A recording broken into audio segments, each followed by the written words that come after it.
एक ऐसा अंतर्राष्ट्रीय ख्याति प्राप्त मानव जो गुरु प्रेरणा से पिछले 20 वर्षों से वानप्रस्थ जीवन जीते हुए 24 घंटे मानवता की सेवा में संलग्न है। एक ऐसा मानव जो अभी राष्ट्रीय, अंतर्राष्ट्रीय टीवी चैनलों पर 7,500 एपिसोड के माध्यम से सनातन सत्य, आत्मविज्ञान एवं पुनरुत्थान, व्यवहार एवं निश्चय जगत के जीवनोपयोगी विषयों पर हृदय स्पर्शी प्रवचन कर चुका है। उस मानव का नाम है महात्मा उपासक प्रोफेसर डॉक्टर सोहन राज तातेड़।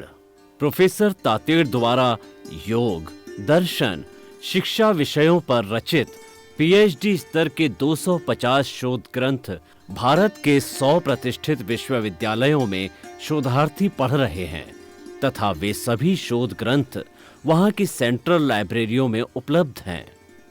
महात्मा सोहन राज ने अभी तक हजारों स्कूलों, कॉलेजों, विश्वविद्यालयों एवं संस्थाओं में सेमिनार, वर्कशॉप, कैंप लगाकर लाखों विद्यार्थियों को योग, दर्शन, शिक्षा का प्रशिक्षण देकर उन्हें सुसंस्कारित किया। डॉक्टर तातेड़ ने भारतीय संस्कृति उत्थान के 4,000 से अधिक समसामयिक विषयों पर आर्टिकल लिखकर ऑनलाइन जर्नल, पत्रिकाओं, वेबसाइट्स पर प्रकाशित किया, जिसका उपयोग लाखों पाठक कर रहे हैं। उपासक तातेड़ के 5,000 से अधिक आज का सुविचार, आज का शुभ संदेश, आज का मंगल भावना योग आदि चिंतन websites, Twitter, blogger, Facebook, YouTube माध्यमों से लाखों लोग अपना जीवन निर्माण कर रहे हैं। मानवता के मसीहा ऐसे महामानव महात्मा सोहन राज तातेड़ के प्रोफाइल को अभी तक विश्व के 20 लाख दर्शक यूट्यूब पर, 12 लाख गूगल पर एवं लाखों दर्शक फेसबुक, ब्लॉगर, ट्विटर और इंस्टाग्राम पर देख चुके हैं।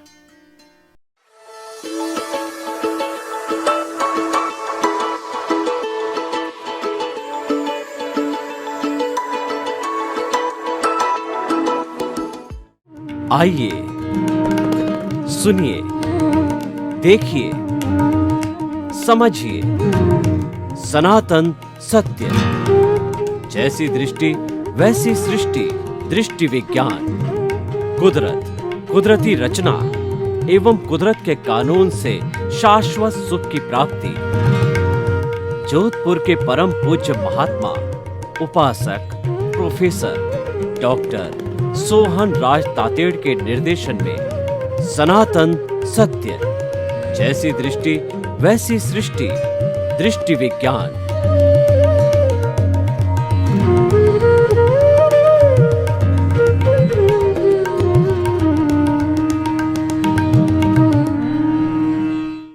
भाई और बहनों, मातृशक्ति को नमन। स्टूडियो में आपका हार्दिक स्वागत, अभिनंदन, सत्कार है। आत्मविज्ञान, साइंस ऑफ द सोल कार्यक्रम के अंतर्गत हम आपको सही दृष्टि, सही सोच, राइट विजन, राइट थिंकिंग के तहत आपकी जो नकारात्मक सोच है उसको सकारात्मक में बदलते हैं। आपको जो गलत दिशा में चिंतन है उस चिंतन को हम खींच करके सही दिशा में लाते हैं। हम आपको ऐसे सूत्र देते हैं जिससे आपको मालूम पड़ जाता है कि मेरी विचारधारा नेगेटिव है, मेरी विचारधारा जो है वो गलत दिशा में जा रही है। उसको हम सकारात्मक बनाते हैं, क्योंकि जितनी जितनी सकारात्मक सोच है उतनी उतनी पॉजिटिविटी बढ़ती है, और जितनी जितनी पॉजिटिविटी बढ़ती है उतनी उतनी प्योरिटी बढ़ती है। जितनी जितनी प्योरिटी बढ़ती है हम सिद्ध बुद्ध मुक्त बनते हैं, हम आनंद की स्थिति में जाते हैं, अक्षय सुख की स्थिति में जाते हैं, जिसके बाद कोई दुख नहीं आता है। वही हमारे जीवन का लक्ष्य है, अक्षय सुख, सनातन शाश्वत सुख, और वो सनातन सत्य से मिलता है, और सनातन सत्य ही हमारा आत्मविज्ञान कार्यक्रम है। तो भाई और बहनों, ये सारा कार्य हम बहुत सुंदर सुंदर विषयों के साथ में करते हैं।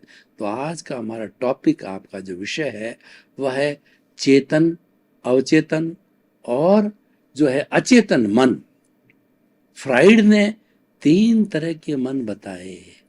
पहला जो है चेतन मन, जिसको कि हम कॉन्शियस माइंड कहते हैं। और ये चेतन मन इस स्थूल के शरीर पर काम करता है। इस स्थूल के शरीर को देखें तो सबसे पहले जो है हमारी 5 इंद्रियां हैं, स्पर्शन रसन घ्राण चक्षु श्रोत्राणी इंद्रियाणी। जब हम आँख खोलते हैं तो बाहर का जो हमारा लौकिक जगत है, व्यवहार जगत है, उसमें से 5 इंद्रियां जो है 23 तरह के विषयों को देखती है। और वो इंद्रियां जो है इन विषयों को ला करके उसके बाद में दूसरा घटक आता है मन, मन को दे देती है। मन की परिभाषा क्या है, ये मैं पहले सब चेतन मन की बात कर रहा हूँ। मन किसको कहते हैं? मनन से पहले और मनन के बाद मन नहीं होता है। केवल मनन के समय मन होता है। जब आप सोचना प्रारंभ करते हो वहां पर मन का जन्म हो जाता है, और सोचना बंद कर दिया वहां पे मनन की स्थिति समाप्त हो गई, मन की स्थिति समाप्त हो गई। तो हमारे जीवन का लक्ष्य भी है कि मन से अमन बनना। यानी सारा जो हमारा ये मन वचन काया रूपी शरीर है उसका जितना भुगतान होता है वो सब विचारों के द्वारा होता है। तो उन विचारों को जब हम बाईपास करते हैं, उन विचारों को छोड़ देते हैं, तो विचारों को छोड़ने से जो है हमारे निर्विचारता की स्थिति आती है, वह समता की स्थिति होती है, वो राग द्वेष मुक्ति की स्थिति आती है। और जो ही हम इन विचारों के साथ में जुड़ते हैं, बंधते हैं, अपना संपर्क जोड़ते हैं, कनेक्शन करते हैं, तो वो करने से राग द्वेष फिर से खड़ा हो जाता है। और ये राग द्वेष को जन्म देता है। हमारा जो कॉजल बॉडी कर्म शरीर है वह राग द्वेष का भंडार है, और यही राग द्वेष ही नए राग द्वेष को खड़ा करता है और इसको बढ़ाता रहता है। और हम ज्ञाता दृष्टा पुरुषार्थ में जाते हैं तो ये हमारा राग द्वेष नीचे आता है। यही जीवन का सबसे बड़ा सूत्र है। तो चेतन मन है हमारा, ये जो इंद्रियां, बुद्धि और मन, फिर उसके बाद में चित्त, चेतना की शक्ति को चित्त कहा जाता है। इस स्थूल शरीर पे काम करने वाली जो चेतना की शक्ति है उसको चित्त कहा जाता है। हमारी आत्मा के लिए कहा गया है कि अनंत चित्तों वाला है, क्योंकि शरीर में जितने भी अवयव है उन सब को शक्ति देने वाला जो मेन पावर हाउस है वो आत्मा है। और एक एक कोशिका को वो चेतना देती है, इसीलिए एक एक कोशिका स्वयं चेतनामय बन करके अपने आप में एक पावर हाउस बन जाता है।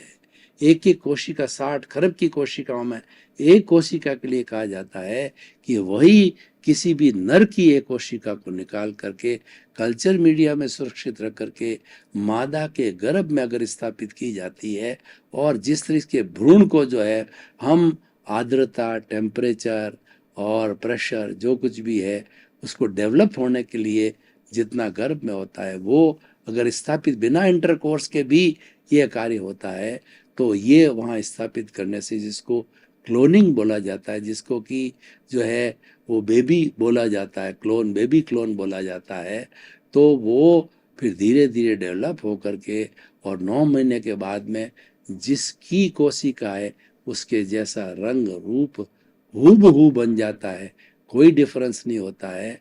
और यह कार्य तो जो पेड़ पौधों पे और पशु पक्षियों पे तो जो क्लोनिंग का कार्य है कई जन्मों से, कई समय, लंबे समय से किया जा रहा है, लेकिन मनुष्य पे कोई 2-4 प्रयोग हुए, अमेरिका में उसको रोक दिया गया क्योंकि इससे अनैतिकता फैलेगी, तो मनुष्यों पे प्रयोग नहीं हो रहे हैं। लेकिन जो हमारे फल है, फ्रूट है और हमारे जितने भी फ्लावर्स है, ग्राफ्टिंग पद्धति से ये बहुत लंबे समय से एक जैसी चीज़ों का निर्माण किया। जैसे हमारे जोधपुर में काजरी है, वो सारे एक जैसे पेड़ और फल पैदा करती है, वो क्लोनिंग सिस्टम से करती है। तो ये क्लोनिंग का सिस्टम है। तो हम बात कर रहे थे चेतन तत्व की। ये हमारा जो चेतन मन है वह जो स्थूल रूप के अंदर हमारे शरीर का जितने भी प्लानिंग इस शरीर की होती है वो सारा चेतन मन के ऊपर कर रहा है। हम घूम रहे हैं, फिर रहे हैं, ड्राइविंग कर रहे हैं, खा रहे हैं, पी रहे हैं, देख रहे हैं, सुन रहे हैं और अपने कर्मों का भोग कर रहे हैं। कोई हमको दुख दे रहा है और कोई जो है हमारी प्रशंसा कर रहा है, कोई निंदा कर रहा है। ये सारा कार्य ये चेतन मन के स्तर पर होता है, ये बाह्य चित्त से जुड़ा होता है। अब दूसरे मन की बात करते हैं। अवचेतन मन, सब कॉन्शियस माइंड, ये भीतर है। सब कॉन्शियस माइंड है, वो तेजस शरीर का जगत है और दुनिया की सबसे बड़ी फैक्ट्री जो है वो अवचेतन मन है। सब कॉन्शियस माइंड में रूपांतरण होता है, मॉडिफिकेशन होता है। व्यक्ति बदलता है तो अवचेतन मन में बदलता है। आपने कभी भी देखा होगा कि आपको जब 3 साल के 5 साल के बचपन थे तो घटना हूबहू आज एक पिक्चर की तरह आपके सामने आ जाती। इसका कारण क्या है कि वह बात आपके अवचेतन मन में चली गई। मैं आपको कुछ उदाहरण देना चाहता हूँ कि तुलसीदास जी को जो है अपनी पत्नी जो है उससे बहुत ही प्रेम था, उससे बहुत बड़ा मोह था तारा से। तो क्या हुआ कि वो पत्नी मायके गई हुई थी और तुलसीदास जी को उसकी याद आ गई। तेज बारिश हो रही है और नदी उफान पे है, तो उस मोह के वशीभूत अपनी तारा पत्नी से मिलने के वशीभूत होकर के उन्होंने जो है इस उफनती नदी को तार करके जो पार किया, ससुराल पे चले। बहुत आधी रात का समय हो गया और तारा जो है वो ऊपरी कमरे के अंदर थी। तो वो ऊपरी कमरे में एक लाइट लग रही थी, उसके पास से जो एक रस्सी टाइप जो है वो लटक रही थी। उसने देखा रस्सी है, तो रस्सी पे तुलसीदास जी चढ़ गए और चढ़ करके उन्होंने जो है खटखटाया दरवाजा। वास्तव में वो रस्सी नहीं थी, वो बहुत बड़ा नाग था और खटखटा करके वो तारा के कमरे में आए। तो तारा ने उसको बहुत मर्म की बात कही, उलाहना दिया कि आप इस आधी रात के समय में उफानी नदी को पार करके और उसकी जो है पूंछ पकड़ करके शेषनाग की मेरे पास आए। अगर आपकी इतनी भक्ति, इतना प्रेम राम में होता, प्रभु में होता, तो आपका बहुत बड़ा उद्धार हो जाता। तो इस वाक्य ये वाक्य उनके अवचेतन मन में चला गया, उनके तेजस शरीर में चला गया और रूपांतरण हो गया और राम नाम की लौ लग गई। फिर रामचरित्र मानस लिखा और वो बहुत बड़े जो है एक प्रेमी मोही से जो है वो मोह जो है मोहनीय कर्म से जो उबर करके और एक सन्यासी बन गए। तो भाई और बहनों, जितने जितने जो कहिए कि डाकू है, चोर है, लुटेरे है, हिटलर्स जो है वो जो मतलब हिटलर शाही कहिए या आतंकवादी है, जब वो बदलते हैं तो उनका टर्निंग पॉइंट, बदलने का पॉइंट है वो अवचेतन मन है।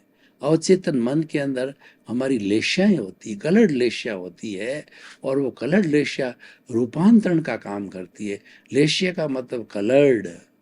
और आप देखिए कि अवचेतन मन इतना पावरफुल है कि जितने भी ये जो जादूगर होते हैं वो सब अवचेतन मन के ऊपर कार्य करते हैं। और देखिए कई लोग 60 टन का ट्रक जो है अपने अपने जो छाती के ऊपर से पार करवा देते हैं, वह भी अवचेतन मन का जादू है। सांस को रोक लेते हैं और भीतर चले जाते हैं, भीतर जा कर के और वह इसको उनका कोई भी डेथ या उनको कोई घायल नहीं होते वो। तो हम बात कर रहे थे रूपांतरण के अंदर जो 6 लेश्याओं की बात कर रहे हैं। तो हम थोड़ा क्या है कि इस लेश्याओं के अंदर रूपांतरण होता है, वो लेश्याएं कहाँ से आती है, कैसे वो लेश्याएं जो प्रवृत्ति होती है। तो हम बीच के अंदर थोड़ा अचेतन मन को ले लेते हैं। अचेतन मन है वो वेयर हाउस है, वो गोदाम है और हमारी आत्मा के साथ में वो कार्बन शरीर के रूप में जुड़ा हुआ है, जिसको लिंग शरीर कॉजल बॉडी कहते हैं। वो मूल रूप से 8 जो द्रव्य कर्म है और 148 कर्म की प्रकृतियां हैं, वो राग द्वेष का पुंज है और राग द्वेष का पिटारा है। तो वो हमारा अचेतन मन है, वो हमारी दबी हुई भावनाएं हैं। तो वो अचेतन मन जो है वहां से जब उदय भाव चलता है तो अचेतन मन से जो जैसी भी लेश्याओं की जो बात कर रहा था, वो जैसा भाव चलता है, वो भाव है वो हमारा जो ये यौगिक है, कार्बन शरीर और आत्मा है, उससे बाहर आता है तो एक ओरा बनता है, अध्यवसाय बोलते हैं। उस अध्यवसाय तक जो है वो हमारे भाव जो भीतर से उदय भाव आ रहे हैं वो कलरलेस लेस्याएं थी। और वो कलरलेस लेस्याएं जो है वो अवचेत जो पार करके अध्यवसाय को अवचेतन मन जो हमारा सब कॉन्शियस माइंड है उसको टच होती है, तो उसको टच होने से जैसी जैसी लेशिया होती है उनको भौतिक रूप से कलर मिलता है। तो मैं पहले शुभ लेशियाओं की बात करता हूँ। वो शुभ लेशियाएं हैं वो तेजो पद्म और शुक्ल लेशियाएं हैं।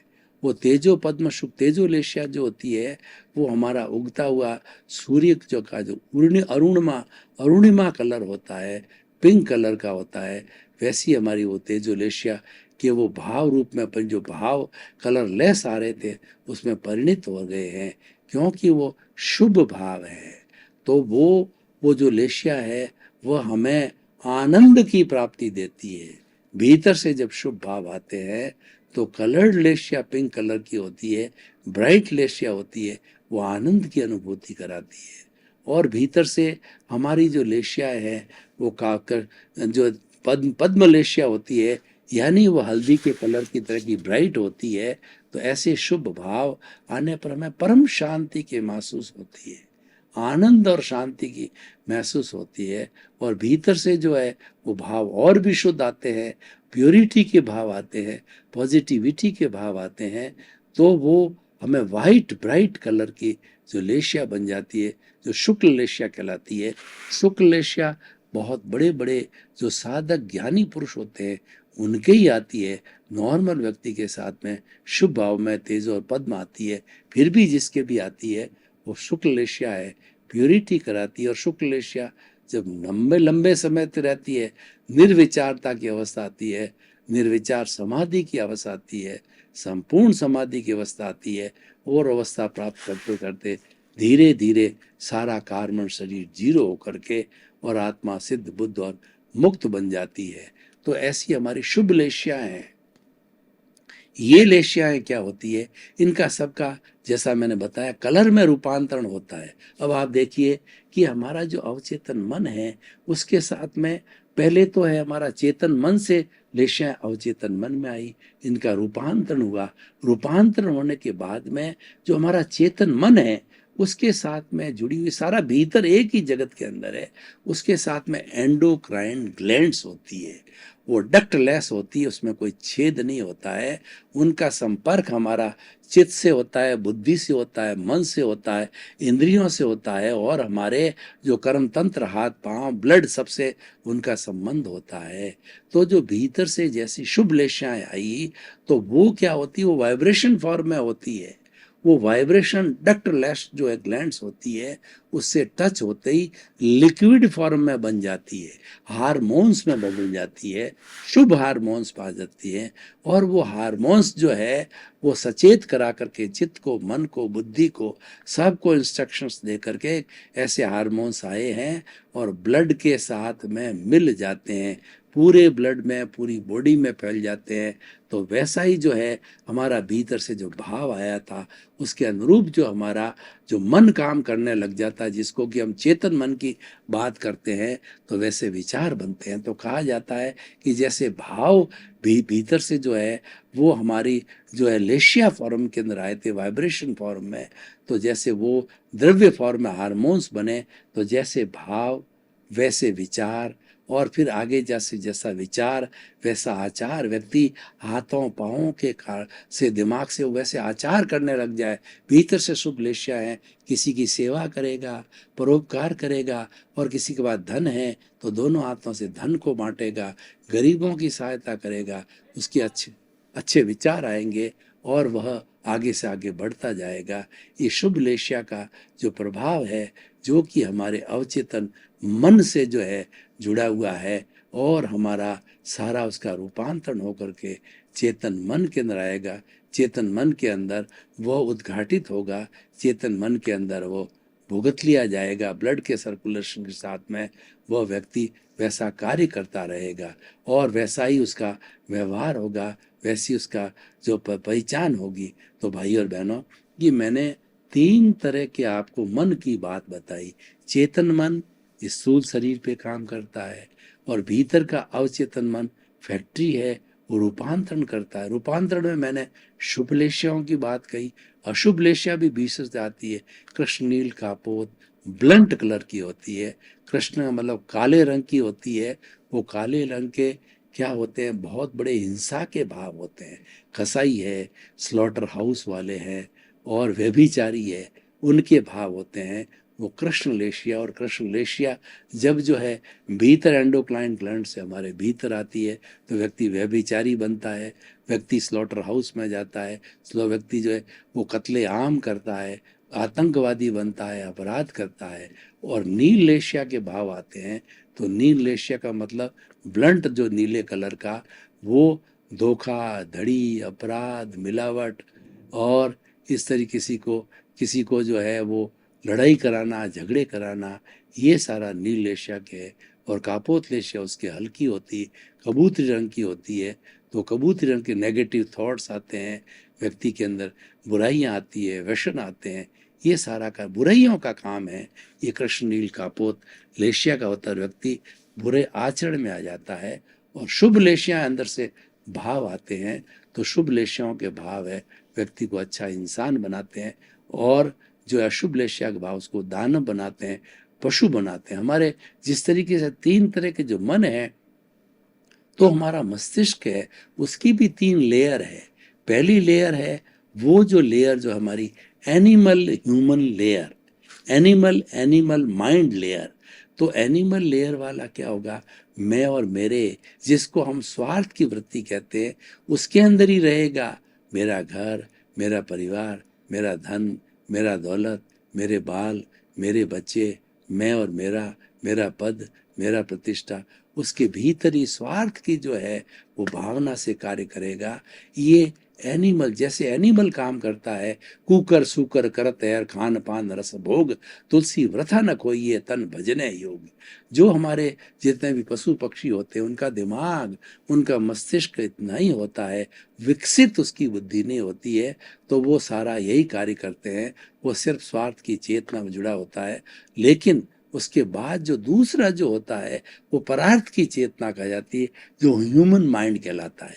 ह्यूमन माइंड जैसे ही यहाँ से शुभ लेशियाएं चालू होती है कि दूसरे के साथ में गलत बर्ताव मत करो, दूसरे का परोपकार करो, माता पिता की सेवा करो, और सत्संग करो, और अच्छी पुस्तकों का पठन करो। ये जो है हमारी परार्थ की भावना है। ये हमारी जो है दूसरे तरह की ह्यूमन लेयर है माइंड की। और तीसरी लेयर होती है सेलेशियल लेयर। उसमें व्यक्ति साधु बन जाता है। वो ये परमार्थ की भावना होती है। तिन्नानम तार्याणम होता है, खुद तरता है, औरों को तारता है, और अपना सारा जीवन है वो सोसाइटी को जो है वो समर्पित कर देता है, और खुद के भले के साथ साथ में लोगों की भले की बात सोचने लगता है। तो भाई और बहनों, ये जो तीनों मन है एक दूसरे से जुड़े होते हैं। तीनों ही मन होते हैं तब हमारा जीवन होलिस्टिक होता है। जो अचेतन मन है वो तो दबी हुई भावना है, और हमारा जो अवचेतन मन है उसमें रूपांतरण होता है, और चेतन मन में एग्जीक्यूशन होता है। चेतन मन के अंदर हम जो सारी क्रियान्विति करते हैं।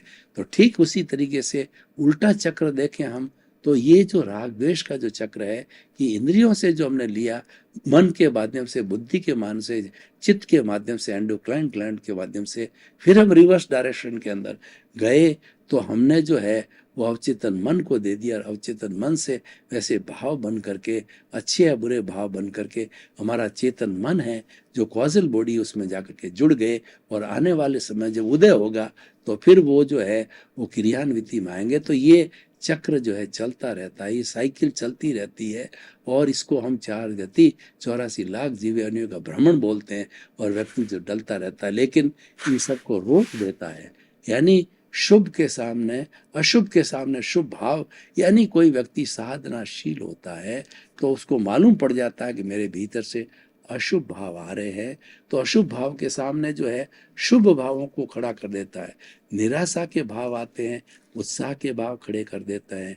नीचे भीतर से बुराई के भाव आते हैं, अच्छाई का खड़ा कर देता है।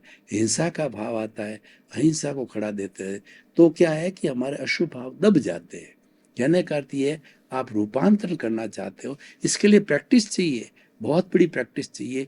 ये संतता है और ये जो साधक का जीवन है, साधक ही ऐसा कर पाता है, शुभ लेशियाओं को खड़ी कर देता है, शुभ भावों को खड़ा कर देता है, तो अशुभ भाव दब जाते हैं और वो आत्म प्रदेशों में भुगत लिए जाते हैं।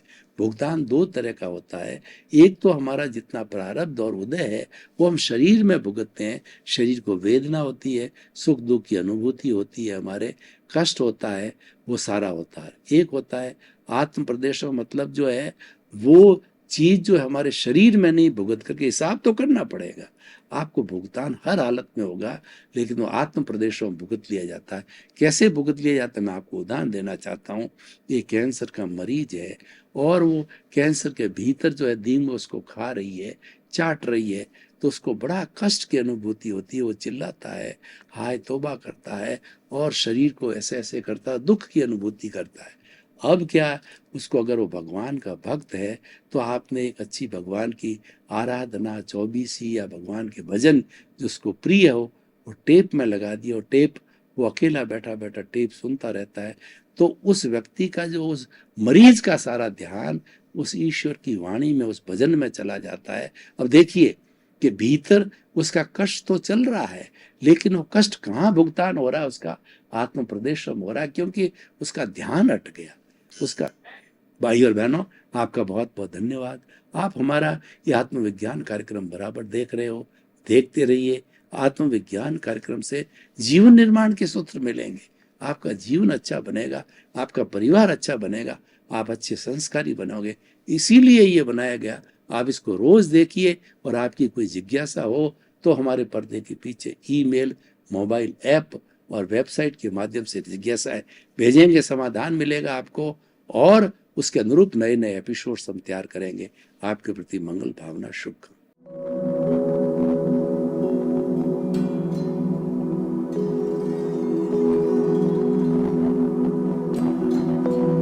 एक ऐसा अंतर्राष्ट्रीय ख्याति प्राप्त मानव जो गुरु प्रेरणा से पिछले 20 वर्षों से वानप्रस्थ जीवन जीते हुए 24 घंटे मानवता की सेवा में संलग्न है। एक ऐसा मानव जो अभी राष्ट्रीय, अंतर्राष्ट्रीय टीवी चैनलों पर 7,500 एपिसोड के माध्यम से सनातन सत्य, आत्मविज्ञान एवं पुनरुत्थान, व्यवहार एवं निश्चय जगत के जीवनोपयोगी विषयों पर हृदय स्पर्शी प्रवचन कर चुका है। उस मानव का नाम है महात्मा उपासक प्रोफेसर डॉक्टर सोहन राज तातेड़। प्रोफेसर तातेड़ द्वारा योग, दर्शन, शिक्षा विषयों पर रचित पीएचडी स्तर के 250 शोध ग्रंथ भारत के 100 प्रतिष्ठित विश्वविद्यालयों में शोधार्थी पढ़ रहे हैं, तथा वे सभी शोध ग्रंथ वहां की सेंट्रल लाइब्रेरियों में उपलब्ध हैं। महात्मा सोहन राज ने अभी तक हजारों स्कूलों, कॉलेजों, विश्वविद्यालयों एवं संस्थाओं में सेमिनार, वर्कशॉप, कैंप लगाकर लाखों विद्यार्थियों को योग, दर्शन, शिक्षा का प्रशिक्षण देकर उन्हें सुसंस्कारित किया। डॉक्टर तातेड़ ने भारतीय संस्कृति उत्थान के 4000 से अधिक समसामयिक विषयों पर आर्टिकल लिखकर ऑनलाइन जर्नल, पत्रिकाओं, वेबसाइट्स पर प्रकाशित किया, जिसका उपयोग लाखों पाठक कर रहे हैं। उपासक तातेड़ के 5000 से अधिक आज का सुविचार, आज का शुभ संदेश, आज का मंगल भावना योग आदि चिंतन websites, Twitter, blogger, Facebook, YouTube माध्यमों से लाखों लोग अपना जीवन निर्माण कर रहे हैं। मानवता के मसीहा ऐसे महामानव महात्मा सोहन राज तातेड़ के प्रोफाइल को अभी तक विश्व के 20 लाख दर्शक यूट्यूब पर, 12 लाख गूगल पर एवं लाखों दर्शक फेसबुक, ब्लॉगर, ट्विटर और इंस्टाग्राम पर देख चुके हैं।